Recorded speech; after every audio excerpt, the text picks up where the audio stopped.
ठीक है, तो हिस्ट्री से स्टार्ट करते हैं। दिमाग लगाया लोगों ने कि कैसे बांझपन का इलाज किया जाए। सबसे पहले 1930s में यह अटेम्प्ट किया गया था इन विट्रो फर्टिलाइजेशन करने का, रैबिट में। ओके, चूंकि उस समय मैच्योर्ड ऊसाइट का रिट्रीवल जो था वो इम्पॉसिबल था 1930s में, तो वो इमेच्योर रैबिट ऊसाइट पर ट्राई किया गया। इमेच्योर रैबिट ऊसाइट से इन विट्रो फर्टिलाइजेशन का ट्राई किया गया था एंड दिस वाज अनसक्सेसफुल। ठीक, तो चूंकि मैच्योर ऊसाइट निकालना बॉडी से, पर्टिकुलरली आपको सेलेक्ट करना होगा मैच्योर ऊसाइट, उसको रिट्रीव करना, क्योंकि उस समय ना लेप्रोस्कोपिक टेक्निक्स थे, ना अल्ट्रासाउंड था अवेलेबल था। ओके, और ये पता कैसे चलेगा कि ये इस फॉलिकल में कौन सा ऊसाइट मैच्योर, कौन से फॉलिकल में ऊसाइट्स मैच्योर्ड स्टेज में है? तो फॉलिकल्स को पहचानना पड़ेगा पहले, third stage of follicles, Graafian follicles को। तो टेक्निक्स जो थे उस समय अवेलेबल नहीं थे, जिससे ये एक्सपेरिमेंट अनसक्सेसफुल रहा। और उसके बाद जो है 60s में एडवर्ड कंडक्ट किया ह्यूमन oocyte पर in vitro maturation, and the first human IVF in vitro fertilisation techniques उन्हें उसने इस्टेब्लिश किया एडवर्ड ने 1960s में। And this technique was including IVM, यानी IVF के पहले IVM होगा, क्योंकि IVM is the progenitor of current IVF treatment. अभी जो IVF ट्रीटमेंट हो रहा है करंट में, उसका जो प्रोटोकॉल है उसमें IVM पहले किया जाता है। ठीक है,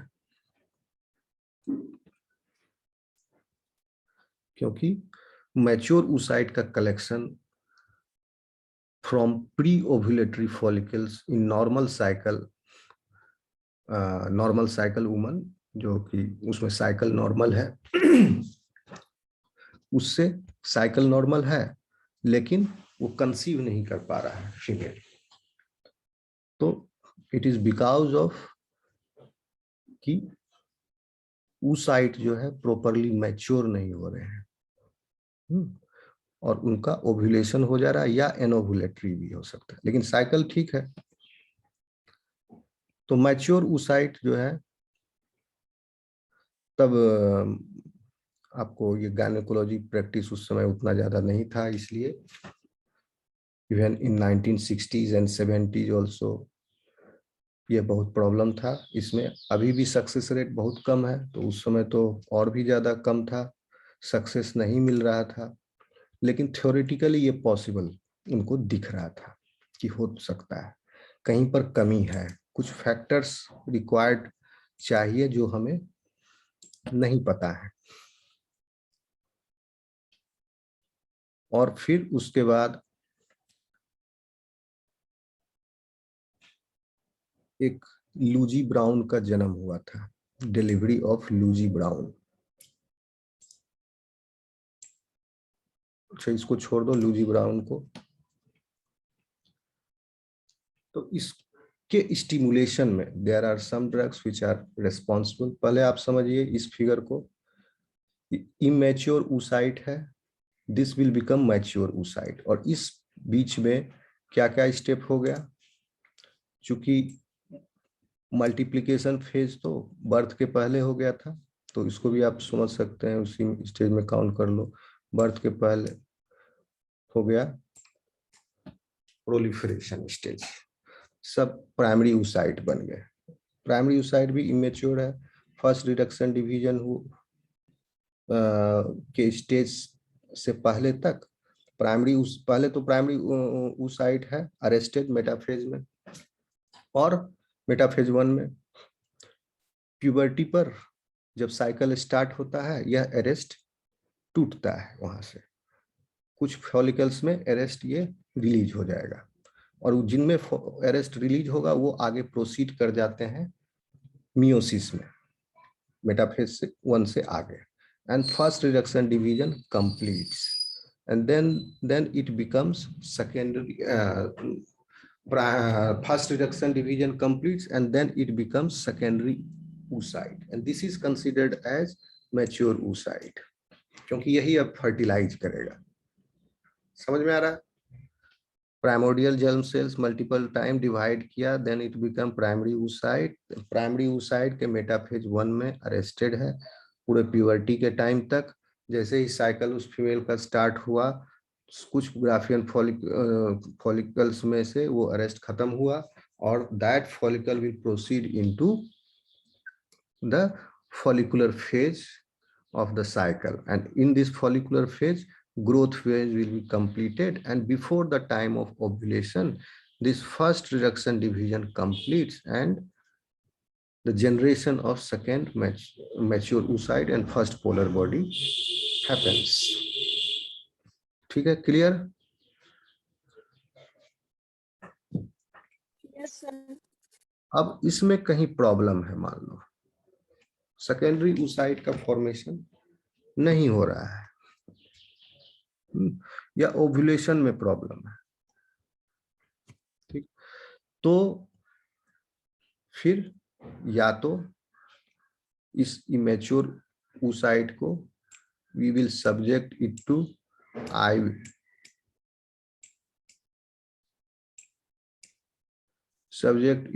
this to in vivo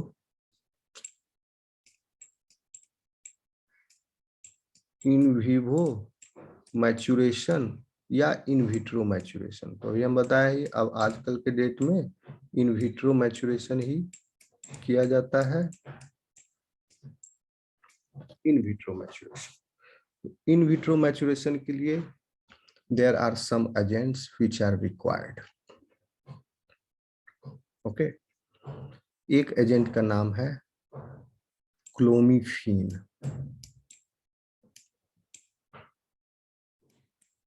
this is a drug, clomiphene citrate.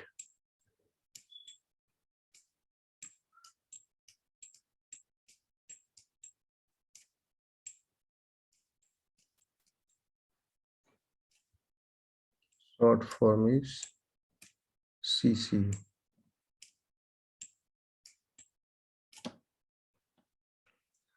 ये फर्स्ट एजेंट है जो डिस्कवर्ड हुआ था हाइपर ओव्यूलेशन एजेंट के रूप में। यह प्रमोट करेगा, स्टिमुलेट करेगा, ठीक है, मैच्योर oocyte को मैच्योर होने में। क्यों करेगा ये हम केमिस्ट्री है इसके पीछे, उसमें नहीं जाएंगे। 1960s में ये फर्स्ट टाइम मार्केट हुआ था and this is the first agent for ovarian stimulation. बाद में डिस्कवरी हुआ, यूज हुआ, डिस्कवरी नहीं मतलब इसका यूज किया जाने लगा human menopausal gonadotropins, short H, capital M, capital G, फिर स्मॉल s।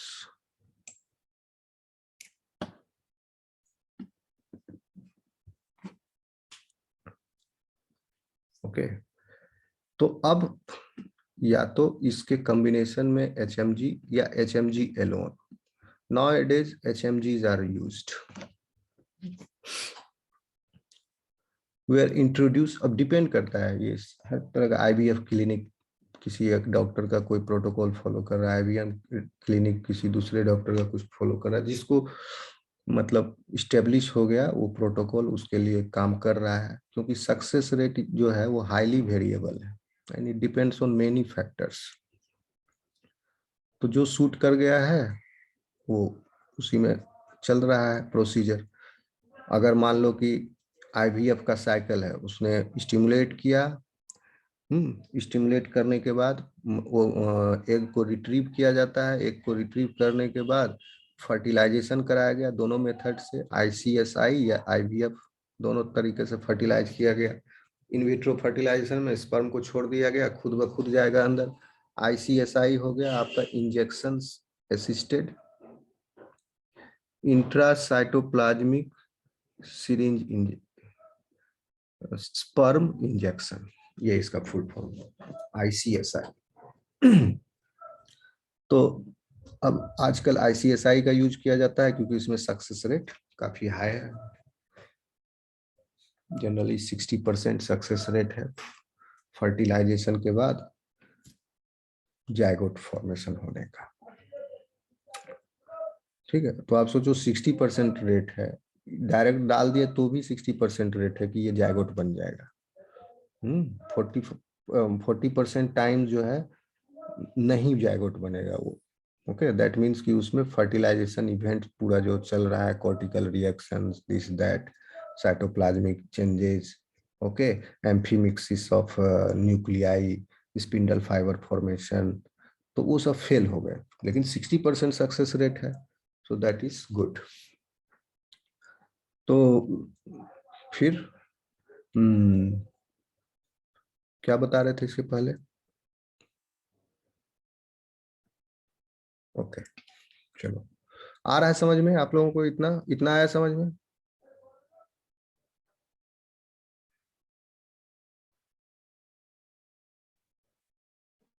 Yes.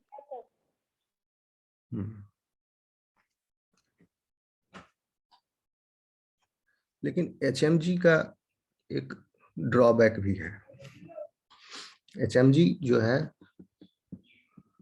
अगर इन विवो के लिए जा रहे हैं हम, इसीलिए बताया ना, in vivo hyper stimulation, super ovulation या स्टिमुलेशन, इन विवो स्टिमुलेशन क्यों नहीं किया जाता है अब आजकल? इसलिए नहीं किया जाता है कि HMG will lead to OHSS in these females many times। OHSS क्या है? Ovarian hyper stimulation syndrome. तो ये इसका एक ड्रॉबैक है। लेकिन फिर भी इससे फीमेल को आगाह कर दिया जाता है कि हो सकता है आपको ये हो, और यह सिम्टम्स कुछ दिन तक रहते हैं। जनरली 2 से 10 दिन तक रहेगा, कुछ फीमेल्स में ज्यादा वीक्स तक रह जाते हैं, किसी में मंथ्स तक रह जाएगा। ओके, तो इससे फिर आगे क्लिनिशियन को निपटना होता है, इससे कोई उपाय नहीं है। इवन क्लोमिफेन साइट्रेट भी OHSS को काउज करता है। ओके, तो आप कहोगे ये दोनों है क्या? OHSS ये आपका क्लोमिफेन साइट्रेट केमिकल ड्रग है। और आपका ये यूज होता है medication to treat infertility in woman. Okay, जो ओव्यूलेट नहीं करते हैं। ठीक, तो even PCOS polycystic ovary syndrome जिनको है, उनको भी ये ड्रग दिया जाता है। और इस ड्रग का काम क्या है? ये स्टिमुलेट करते हैं हार्मोन्स को। और दूसरा है कि ये this is band drug for athletics, they use it for their improvement. लेकिन ओरली लिया जाता है ये ड्रग, और ये फेटाल क्यों हो जाता है? इस वजह से कि क्लोमिफेन जो है, it is linked with a low rate transient serum aminotransferase elevations during therapy। अमीनोट्रांसफेरेज होते हैं एंजाइम्स जो लीवर में पाए जाते हैं। या एक अमीनो एसिड से आप अगर यूरिया साइकिल पढ़े होगे तो वहाँ alanine amino transferase, aspartate amino transferase, ये सब एंजाइम पढ़े होगे वहाँ। ओके, तो ये एंजाइम्स का लेवल इंक्रीज कर देगा, जिसकी वजह से क्लिनिकल एस्पेक्ट्स ऑफ लीवर आ जाते हैं, लीवर डैमेज होता है क्लोमिफीन से। लेकिन इसीलिए यूज नहीं किया जाता है, बट इन सम कंडीशंस, मतलब फीमेल्स को बता दिया जाता है पहले ही, अगर HCG के साथ HMG के से नहीं हो रहा है ओव्यूलेशन और कंसीविंग नहीं हो रही है, तो डॉक्टर इसको भी ट्राई करता है फॉर 1 और 2 साइकिल, ज्यादा नहीं, क्लोमिफीन को। ह्यूमन मेनोपॉजल गोनाडोट्रोपिन्स, ये HMG जो है, ये क्या है, ये कोई एक अकेला हार्मोन नहीं है। This is the combination of FSH and LH in 1:1 ratio.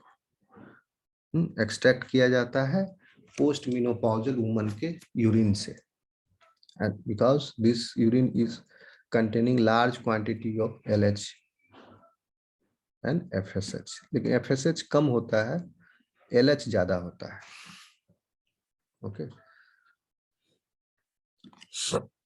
and this HMG is used for stimulation of egg development in women who do not ovulate spontaneously, या जो बहुत ही irregularly ovulate कर रहे हैं, या किसी की इच्छा है कि हमको ट्विंस हो, ट्रिपलेट्स हो, तो इंक्रीज करने के लिए द नंबर ऑफ एग्स जो डेवलप हो रहे हैं in a single cycle. Normal procedure क्या है, एक साइकिल में एक ही एग डेवलप होगा, but after giving this injection more eggs are developed, more than 1 eggs are developed in a single cycle. Okay, फिर कहाँ गया ये ओव्यूलेशन,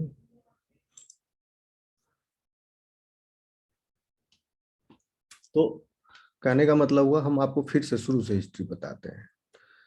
अभी आपको बताया 1935 में ट्राई किया गया था first experiment on immature rabbit oocyte showing in vitro spontaneous maturation and fertilization। नहीं सॉरी, हम बता दिए थे अनसक्सेसफुल हुआ है, सक्सेसफुल हुआ था ये 1935 में।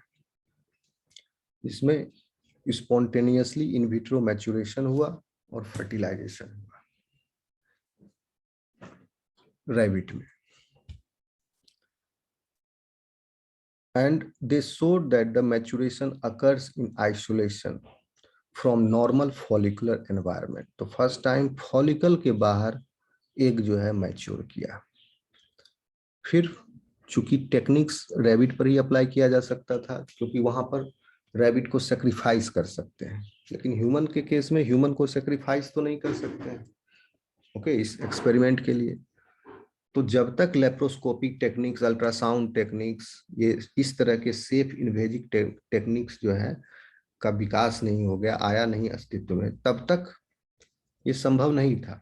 फीमेल्स को सेक्रीफाइस करके या उसका पूरा ओवरी को एनाटॉमिकली रिमूव करके किया जा सकता है। ठीक, लेप्रोस्कोपिक होता है कि ऑर्गन बॉडी के अंदर ही है, थ्रू एक स्मॉल होल। आप लोग लेप्रोस्कोपिक सर्जरी का नाम सुने हो, लेप्रोस्कोपी करा के आए हैं, लेप्रोस्कोपी करा के, बूढ़ा लोग को सुनोगे बोलते हुए, सुने हो? सर सुने। लेप्रोस्कोपी क्या है? सर वो छेद करके कुछ ऑपरेट करता है। लेप्रोस्कोपी है, देखो मान लो किसी, सुनो, मान लो किसी को स्टोन हो गया, ओके, किडनी में या लीवर में या गॉल ब्लेडर में, तो वो दो तरीका है, या तो पेट को सीधा उसका फाड़े, काटे, चीरा लगाया और अंदर से ऑर्गन को आपने, ये डायरेक्ट ट्रेडिशनल मेथड है, और वहां से सर्जिकली ऑपरेट करके आपने निकाल दिया। दूसरा है जो कि अभी कुछ वर्षों से प्रयोग में लाया जा रहा है, इट इज सक्सेसफुल। उसमें क्या हुआ, एक होल किया जाता है बॉडी वाल में, और उस होल के थ्रू एक प्रोब जाता है। उस प्रोब के ऊपर एक कैमरा लगा होता है। प्रोब पूरा एक इक्विपमेंट है, कैमरा लगा हुआ है, उसमें वायर है, उसमें फ्लूइड भी जा रहा है, एक सकिंग वायर है, एक वहां से लिक्विड देने का है, एक कैमरा का वायर है। ऐसे करके उस पूरे एक प्रोब में एक ट्यूब जैसा प्रोब हो, छोटा सा होल करके अंदर डाला जाता है। कैमरा से देख रहा है बॉडी में, क्योंकि अब पूरा खोल करके आंख को तो क्या चाहिए, पूरा बॉडी वाल को फाड़ के खोल के देखना पड़ेगा, तब वो होगा। अब होल छोटा सा कर दिया, उसी में कैमरा लगा हुआ है, स्क्रीन पर दिख रहा है, और उस प्रोब को डायरेक्ट किया जाता है movement to the side of the stone. और वहां पर जैसे स्टोन के साइड पर चला गया, पहले वो क्या करता है, टैप करता है, हैमर करता है, लीवर लगाता है, हैमर किया, खट खट, वहां से वो टिश्यू, सॉफ्ट टिश्यू से जो हार्ड कैल्सिफाइड सब्सटेंस है दैट डिसोसिएट्स। उसके बाद अगर तो कैल्सिफाइड जो स्टोन है, वो जो स्टोन है वो इतना बड़ा नहीं है जो कि शक किया जा सके, तब तो शक कर लिया जाएगा उसको। अगर बड़ा स्टोन है तो उसको बाहर शक नहीं कर पाएगा, प्रोब का जो शकर है उसका एक डायमीटर से बड़ा है, तो then it will be crushed into small pieces there and after that it will be sucked। और सक करके खींच के बाहर निकाल लिया। तो बहुत ही स्मॉल प्रोसीजर हो गया, ज्यादा खून नहीं बहा, कुछ चीरा नहीं लगा, कहीं टाका नहीं लगा, ओके, माइनर एक दो स्टिच हुआ, उसके बाद लेप्रोस्कोपी इज कंप्लीट। तो इस तरह का प्रोसीजर नहीं था पहले तो अब ये किया जाता है लेप्रोस्कोपी। इस लेप्रोस्कोपिक प्रोसीजर से ही एस्पायरेट किया जाता है फीमेल्स के ओवरी को।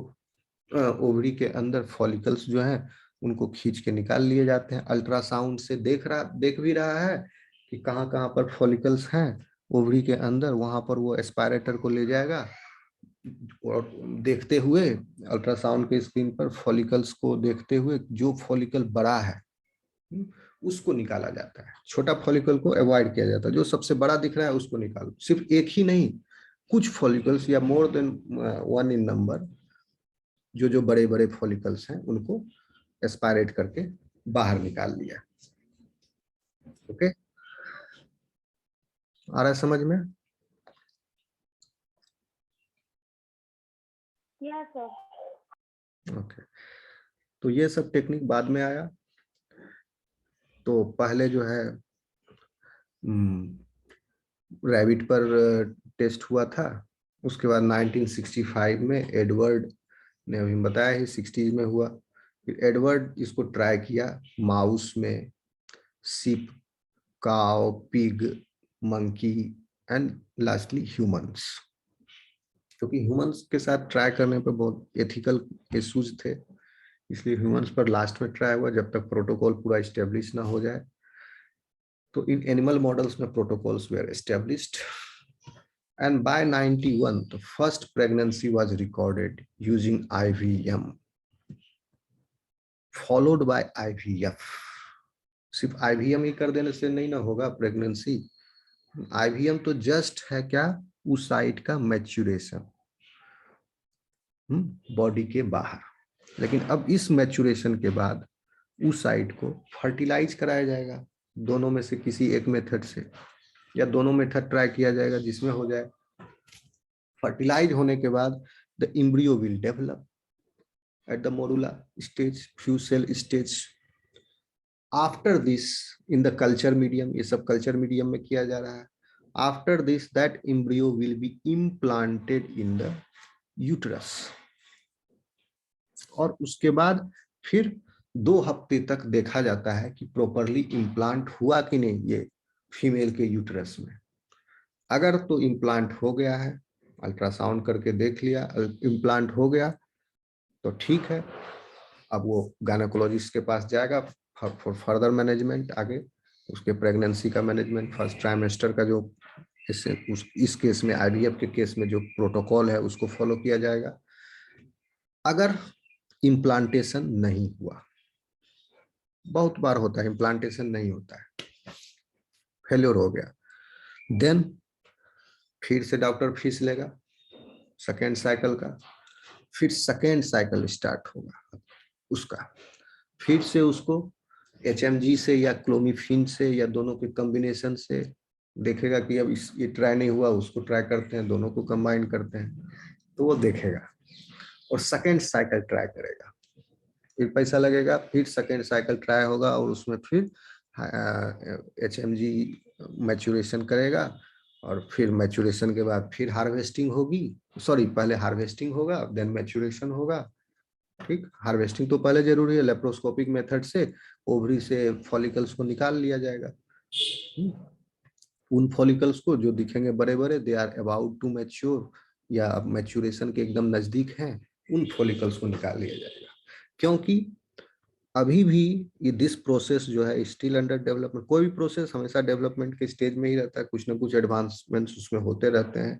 तो अभी भी ये प्रॉब्लमेटिक है कि अगर आप चाहें प्राइमरी फॉलिकल से मैच्योर करा के फिर फर्टिलाइज एंड एम्ब्रियो बनना, तो प्राइमरी फॉलिकल से this is not seen till eight. लेकिन ये देखा गया है कि प्राइमरी फॉलिकल को निकालने के बाद वो सेकेंडरी फॉलिकल बन जाते हैं in vitro.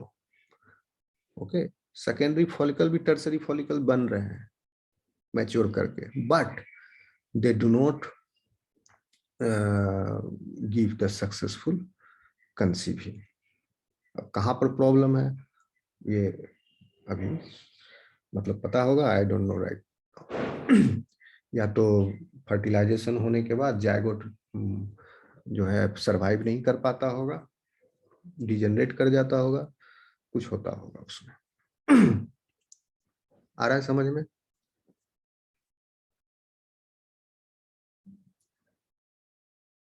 Yes yes sir. ठीक है, तो जो 91 में प्रेगनेंसी रिकॉर्ड हुआ था वह फेल्योर हुआ था। फर्स्ट प्रेगनेंसी जो है 91 में हुआ, जिसमें IVM किया गया, उसके बाद IVF किया गया, लेकिन ये फेल हो गया, ये डिलीवरी नहीं हो पाई, मिसकैरेज हो गया। क्योंकि देखिए इसमें हर स्टेप पर सावधानी बरतना होता है। पहले तो oocyte को मैच्योर होना चाहिए, अगर उस स्टेज में कहीं प्रॉब्लम हो गया, अगर प्राइमरी फॉलिकल स्टेज से आगे नहीं बढ़ रहा है मैच्योरेशन स्टेप, तब उस फीमेल के लिए कंसीव करना इम्पॉसिबल है। अगर सेकेंडरी फॉलिकल बन गया है then also it is very difficult to conceive, कोई चमत्कार हो तभी। लेकिन अगर टर्सरी फॉलिकल ग्राफियन फॉलिकल बन गया है तो उसके बाद का स्टेजेस में प्रॉब्लम्स है, तब उसका IVM एंड IVF करके उसको कंसीव कराया जा सकता है। वहां भी सक्सेस रेट कम है लेकिन है। ओके, लेकिन अब 91 में तो डिलीवरी जो नहीं हो पाई, फिर 94 में फर्स्ट बर्थ हुआ IVM से, और अभी तक दुनिया में 5000 ऐसे बच्चे हैं, मोर देन 5000, जो कि IVM से हुए। तो first birth using IVM oocytes, और ये हुआ था पॉलीसिस्टिक ओवेरियन सिंड्रोम वाले पेशेंट में किया गया था। ओके, आ रहा है समझ में? यस देखिए मैंने नोट्स नहीं बना पाया because of unavailability of time, इसलिए आपको नोट्स बना लोगे। ठीक है, वीडियो देख के नोट्स बना लोगे? ये सब बना लेंगे, ऐसे समझा दीजिए आप। हाँ समझा रहा है, समझ में आ रहा है? सिंपल चीज है एकदम। ऊजेनेसिस अगर समझ गए होगे तो ज्यादा समझने में दिक्कत नहीं होगी। ठीक, फिर से बता देते हैं कि ऊजेनेसिस जो है वो कहाँ हो रहा है। ऊजेनेसिस का एक बड़ा पार्ट जो है, ज्यादातर स्टेप्स जो है वो फीटल लाइफ में ही हो गए। प्राइमरी oocyte सारे प्राइमरी oocyte तक बन गया, ठीक है, प्राइमरी oocyte डिप्लॉयड है और वहां के बाद मेटाफेज में अरेस्ट है, तो वो बन गए बर्थ तक, ठीक है। और बर्थ के बाद जो है सो और फिर कम होते हैं, ये हम बताएंगे आपको। प्राइमरी इन oocytes की संख्या और घटती है और उनमें डिजेनरेशन होता है टिल प्यूबर्टी। प्यूबर्टी के अराउंड 3 लाख आपके फॉलिकल्स होते हैं, हम फॉलिकल्स की बात कर रहे हैं अभी। तो आपको पता ही है, प्राइमोर्डियल जर्म सेल से आया माइटोसिस होकर के, ओके, और बर्थ के पहले फ्यू वीक्स पहले तक इनको उगोनिया बोला जाता है। बर्थ हो गया तब तक these oogonia enter in the meiosis, okay, meiosis 1 में स्टॉप हो गया।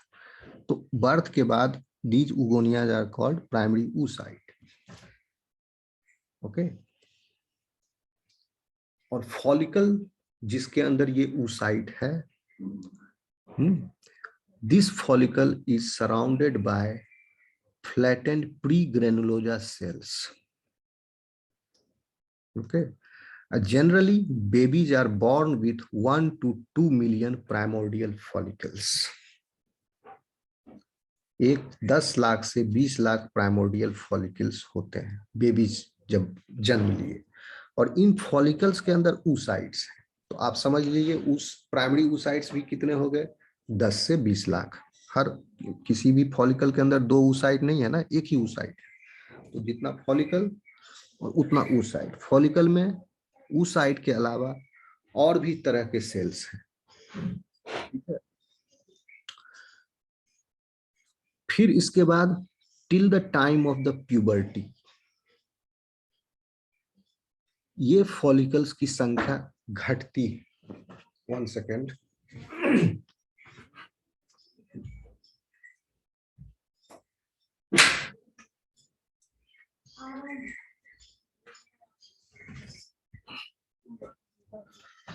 कल है ना कल भैया हमें की पता भी पानी पड़ते यहाँ पर धूल पानी पड़ रहा है। आने के लिए जमालपुर के लिए 6 बजे तक घर चले जाओ, वहाँ धूल पानी। हेलो, मेरी आवाज आ रही है क्या? Yes sir. ठीक है, तो क्या हम बता रहे थे, हाँ, बर्थ के टाइम पर 10 से 20 लाख प्राइमोर्डियल फॉलिकल है, उनके अंदर 10 उतने ही प्राइमरी oocytes हैं। फिर प्यूबर्टी तक इनकी संख्या घट के हो जाती है 3 लाख, 10 से 20 लाख से घटते हुए 3 लाख।